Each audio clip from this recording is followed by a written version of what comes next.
you have not been all bad. There are some good things you have done in this city, Sakaja.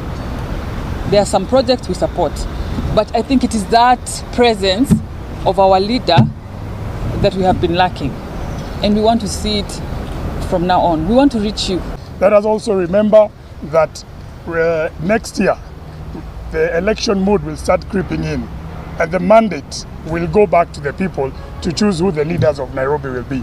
So we urge the governor to work with the MCAs, to work with the people of Nairobi and deliver in the period that has been left between now and then. But we also have the benefit of the disruptions that have taken place in recent history for Nairobi, especially when the governor, former Mike Sonko, was impeached.